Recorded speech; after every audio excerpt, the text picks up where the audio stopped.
Hello, welcome back to my channel and welcome back to another potluck wrap up where I put all of the titles of the books I've read recently into this teapot, pull them out at random and then just do my best to explain to you my thoughts and what happens in these books and whether I think you should go out and read them as well. After swapping to I'm going to do these when I can, I have managed to read quite a bit recently and I will show you. It is very, very full again, and I am a little concerned that I might have to do another one of these very soon if my reading stays the way it has been staying, which is not a bad thing, but it is kind of funny that I was like, oh, I don't know if I'm going to be able to do these every month anymore because I'm just not reading the same amount, and now I'm reading more than I was before. But at least then it was like 4 books a month, and I was like, I'm going to tick off multiples in like one, but no, we're good. We're ready. I'm ready to go. My first one for this volume of Potluck Wrap Up is going to be Murder at Gull's Nest by Jess Kidd. Murder at Gull's Nest by Jess Kidd is a very gentle, cozy, amateur sleuth type novel that, with historical elements and kind of very set post, I can't remember if it was First or Second World War, I feel like it's Second World War type energy, very much feels like it would fit with fans of Father Brown, Agatha Christie, and like Boniface Investigates, but the idea of like it being a nun investigating. In this story, we have an ex-nun called Nora investigating the missing persons of a friend of hers. And you find out that her friend was also a nun, but was just too lively. Very much a Maria type character, was getting in everyone's business. And they kind of was like, look, this isn't for you. Go to the south, get some sun, some sea, you'll feel better. And then she goes missing. She's writing letters to Nora, and then one day she just stops. So Nora goes looking for her, and in the midst of looking for her friend, stumbles across a whole extra murder mystery. Now, I did not love this. I really, really wanted to. I buddy read this with my mum over Christmas, and then she finished it in like a couple of days. She loved it. This was like the perfect book for her, and I feel like this is definitely for an older generation audience. I really struggled for a variety of reasons. Firstly, the writing style is particularly convoluted. It's not quite cozy gentle. The way it's written is very sardonic and kind of draws on the idea that I don't know how to describe it. It's both obtuse and whimsical, but then we'll have these really dark moments. There's lots of like clues scattered around, but they're not explored thoroughly enough for you to be like, oh, I've worked out who it was or how it happened. And the plot twists at the end, I both feel like this is unearned and unexplored. I just felt like it was a bit twee. So it lost me in a way that no other Jess Kidd book has.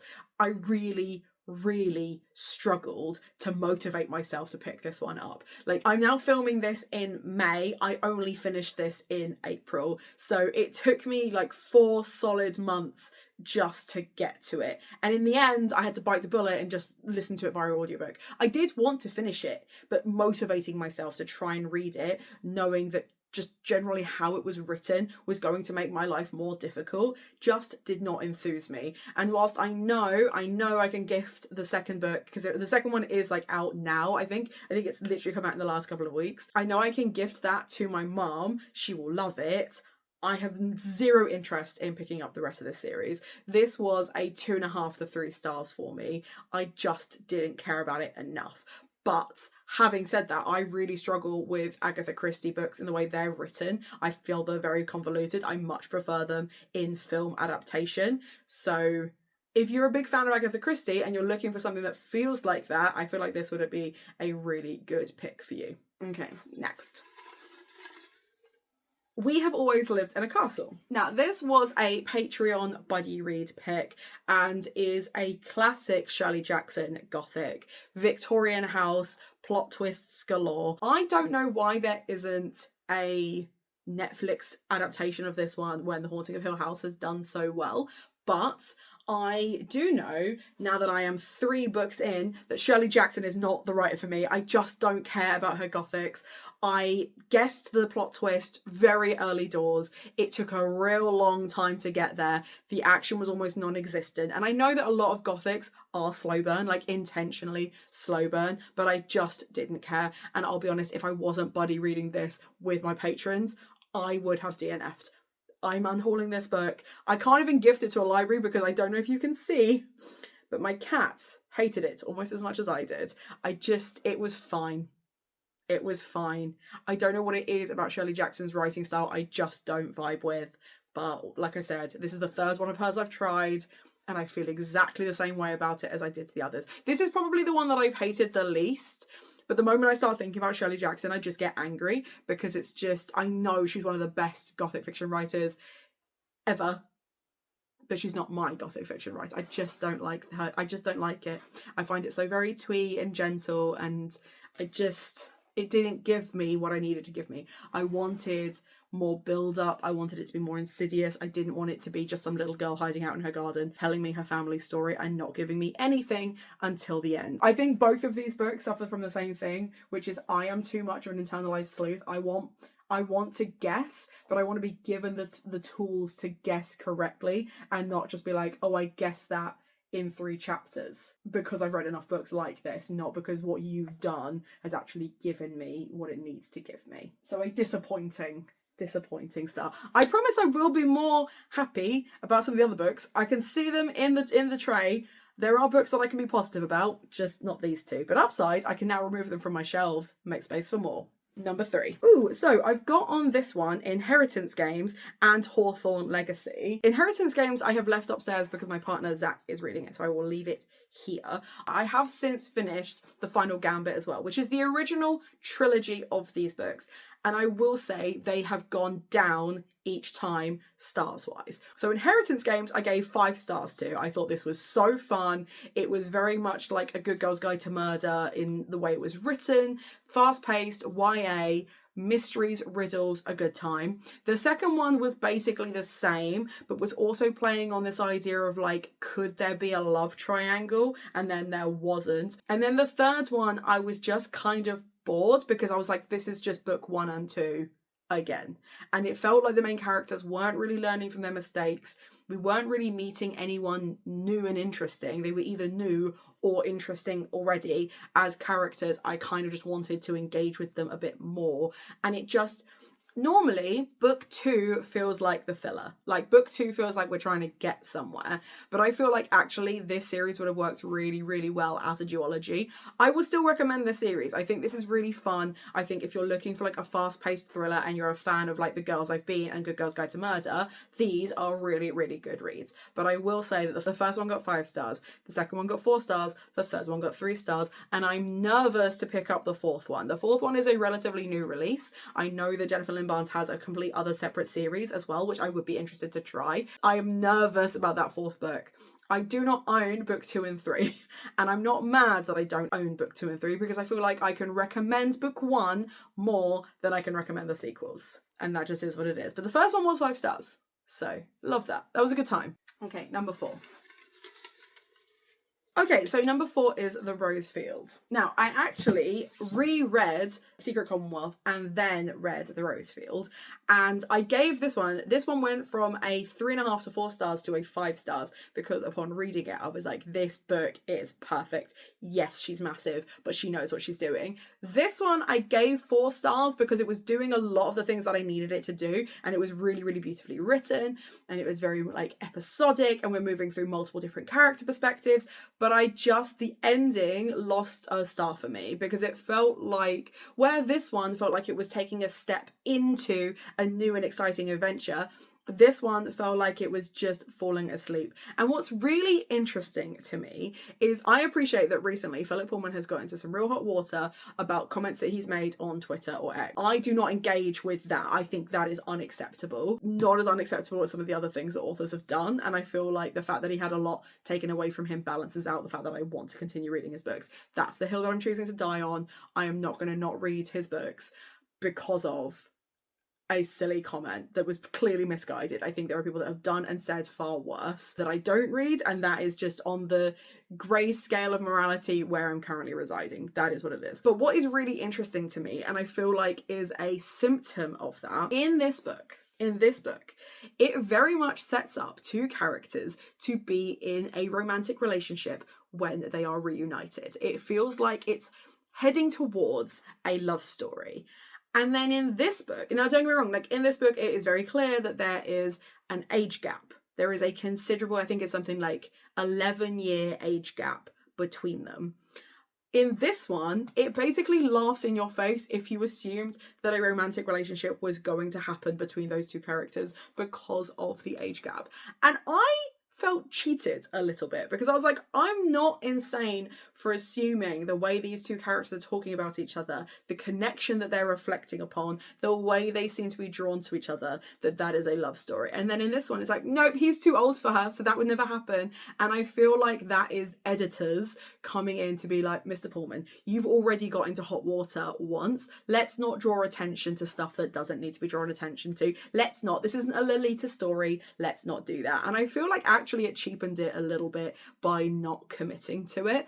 I think male older relationships are far more generic. Like, people are more accepting of that. It is deeply misogynistic that we are more accepting of that than we are age gap female relationships. I feel like it would have worked. I feel like the way the characters react and they interact with each other, I would not have minded that age gap at all. It didn't really feel like, because I have a real trigger when it comes to like teacher-student relationships. It didn't feel like that at all. It felt like these were two people trying to save the world and joined in that motivation, falling in love with each other out of mutual respect, and then suddenly just not feeling it anymore. It was like at one point the characters got the ick and then just decided they didn't love each other anymore. Like, it was really weird and really jarring because of that. And so it lost the star. So it just kind of, it was doing a lot. It was really good. Like I said, really, really well written. I was nervous putting it on my TBR because it's huge. It is hurting my hands to hold it, which is why I'm resting it on my shoulders, but absolutely worth it. And I appreciate that if you are done with Philip Pullman, not going to read his books anymore, that is absolutely fine. I appreciate there are lots of other authors who haven't made horrible comments on the internet. Go buy their books, support them, crack on. I am glad that I'm now done with this series. I've loved this series and I will keep hold of these books because I probably will reread this series. I actually have cramp in my thumb now. That's crazy. So anyway, let's pick the next one. So I think this is number 5. The Appeal by Janice Hallett. Now, I don't have my copy of this anymore, so I will put the thing here. Now, I am nervous to talk about The Appeal by Janice Hallett for a couple of reasons. The first reason is I did not tag Janice Hallett in anything on Instagram. I just posted a photo of The Appeal on my Instagram, and Janice Hallett, in full jump scare mode, just commented on the post, which tells me she's a self-Googler. Now, no shade to self-Googlers, that's fine. But when you know that someone's a self-Googler and then added to that didn't enjoy the book. So I'm nervous because I don't want Janice Hallett to feel like she has to come into the space and feel like she has to be onslaught, insulted, I'm going to ridicule her book. I did not like it. I did not like it. Equally, I know that this series is beloved by a lot of people who enjoy mysteries and thrillers, and I like the fact that people really got behind like the mixed media element of it. If you are a fan of The Appeal, scroll ahead, move to the next one, because I feel like I'm going to be here for a while. Now, let's start with the positives. I love that the narrative is held together by 2 women learning to be lawyers. I love the fact that they are professional women dealing with the situation, going through the evidence. I love the mixed media elements of that. Brilliant. 10 out of 10. That is where my positives end. That is it. That is the beginning and ending of that. Because why did we spend so long in the head of someone who was going to then be a unreliable narrator, and yet being given so much information by that unreliable narrator that was reliable, that was accurate? We could see that one of the characters was clearly unhinged, unstable from the start, and yet what she's talking about, what's actually going on, is accurate to what's actually going on and happening. We can see her manipulating people, we can see how she's driving a certain narrative, all of that, and then we see how she is manipulated, and we see what is going on with regards to like other people in the society. Now, I felt a whole way about the drama society anyway, having been part of a drama society and a really great group of people that put on my play. I felt quite protective of drama societies. I think the idea of drama societies being this very cliquey thing is accurate, but I feel like the power and the control of the characters in it was just a bit overdone. But then maybe that's because most people haven't been part of a drama society, so wouldn't know the difference. The issue for me was I guessed day dot what was going on. The moment they started asking for money and someone else took the reins on getting that money in and that amount of money kept changing, I was like, cool, embezzlement. I couldn't work out necessarily who it was or why. I was half right in the fact that I was like, well, it's clearly these two people, that it was those two people. But the fact that it was like, oh, I'm literally like 30 pages in and I've guessed that was like, okay. So there were hints to that. They were kind of like the opposite of these two, where like there was almost too much evidence. And I was like, yeah, I've guessed who it is now. We can skip to the ends. I've worked it out. Now you're just wasting my time. Like now it's getting to the point where I'm like, actually, I know who did it. I know why they did it. I know it's always going to be a character that fills this particular archetype. Obviously, the unhinged woman is the red herring because she's an unreliable narrator and she's given us loads of reliable information. Like, and not only that, it was boring. It was boring. By that point, knowing how the outcome was going to be, it just felt like I reached the end and I was like, and that was a waste of time. Now, I picked this one up for two reasons. I picked it up because it worked for Magical Readathon. I also picked it up because it was the book club pick for people at work who loved it. They really... they enjoyed it and they were really surprised that I didn't enjoy it until I started ranting about my reasons why I didn't enjoy it. And then they were like, oh yeah, now we've remembered that Hannah's really intense and that's how she views things. Of course she didn't like it, because why can't she just like things that people generally like? I can only apologise. Will not be picking up anything else. Will not be posting about this on Instagram. Like I said, I do not want to risk Janice Hallett being like, hey! And I was like, no. And also, why was I 200 pages in and no one had died when part of the blurb is that there has been a murder? If you're promising me a murder, I want it first 3 chapters. Please. And if not, at least give me enough to be like, ooh, who's it gonna be? Like, it was just... it missed the mark in every possible, conceivable way. Hated it. It got 2 stars because I finished it. 1 star's off for DNFs only, in my opinion. Anyway, this has not been a cheery and happy wrap-up thus far, but I'm everly optimistic. So, next, number 6. The Habits by Jack Bradfield. Now, I actually borrowed this from work, so I had to give it back. But this is about a young girl who is very much emotionally reliant on her D&D group.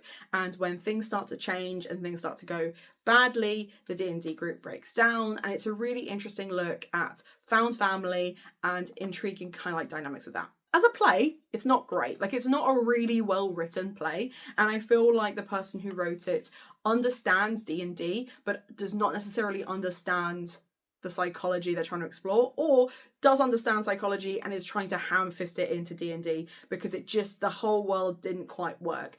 I was expecting it to be them exploring it through this magical world, and it isn't. It's a bunch of people sat at a table talking about playing D&D rather than actually playing D&D. And I think the person who recommended this to me didn't really understand me as a person when they recommended it to me. And that just is what it is. So this was fine. I gave it 3, but it's nothing to write home about. Okay, number 7. Mayfly by CJ Lead. This was wild. Now, I've unhauled it because I didn't massively love the front cover, and I was hoping I could maybe find an alternative cover for this one. But this was originally unhauled to me from Olivia from Olivia's Catastrophe and was one of the best horrors I've ever read. Like, this was wild. And this is one of those ones where, at the time of reading it, I was like, this is okay, this is getting me places. And then the more I thought about it afterwards, the more I was like, this is such an interesting, daring horror to really go to these places. Really interesting, wild ride. So, let's break it down. You have a character called Maeve. She is the granddaughter of someone who lives and works in LA and is, I don't remember if they're an actress, I think they are an actress, but not necessarily like a really well famous one, but one that specialised in horror films, but was also just very good at manipulating the people around them. And they recognise something in Maeve that is cruel, that has to be subdued, and teaches Maeve how to do that cleverly and without being caught.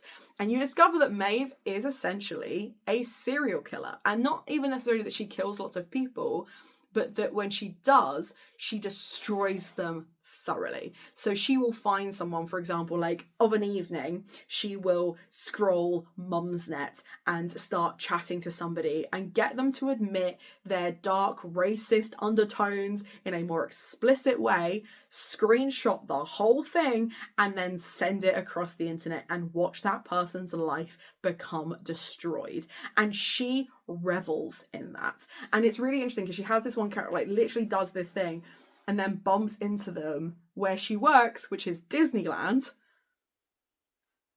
and is like, oh, her life's not destroyed. I obviously didn't do that well enough. And just the violence, like the list of trigger warnings would be so long. So I would absolutely recommend you do your own research. But so she nearly sexually assaults somebody with curling tongs that have been turned on.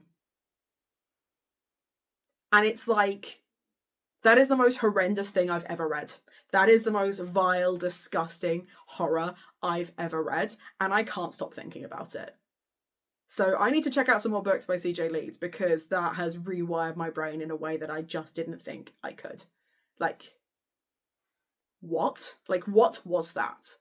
And yet, as you can see, smile on my face, fully prepared to read it again. Like, fully prepared to read it again. Hated the cover. If I could find a nicer cover, I will get one for my shelves.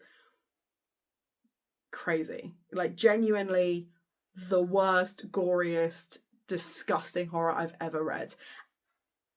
And that goes to show how messed up I am. That I'm like, these are too boring and gentle and twee. But this... all right then. Okay. Fine. Let's do it. So with that, I'll probably book some kind of therapy, investigation, etc. post filming this, because I feel like it says a lot about me. But before then, we'll just skip to the next one. Okay, Blood and Steel and Vows and Ruins by Helen Shearer. These are the first two books in a Thesma trilogy that I think then became a longer series that was part of the Alpha Ho book club as part of Becca's Patreon. Now, I loved the first one. The second one I thought was fine. And then I heard people having a discussion on the thing about how the third one is not great, and was like, I'm probably going to wait. No, I'm probably not going to pick that up anytime soon. Now, because I was doing them as audiobooks through the library, I wasn't rushing to get to them anyway. And these are fine. If you're a fan of fantasy romance, you might really vibe with them. I feel like the way the magic system works is really interesting. The kind of hidden princess element of it is really fun. You've got your classic dark, broody antagonist / love interest, but fundamentally it is not doing anything new. It is not doing anything super special. It's a book that you can rely on if you like that genre to be decent, but it's nothing really to write home about, and that's kind of how I felt about it ever since. So it is so telling that that's how I feel about a book that's fine versus Jesus Christ. Okay, number 9. A Soul Full of Shadows by Derek Landy, which is my most recent read, and the only 5 stars I've given this year for a book that wasn't a reread. A Soul Full of Shadows by Derek Landy is the last book so far in the Skullduggery Pleasant series. It follows Valkyrie Kane being Valkyrie Kane out in shenanigans. There's so much going on, and I feel like I can't tell you about it purely because this is book 21. So if you've not read any of the other books, where have you been?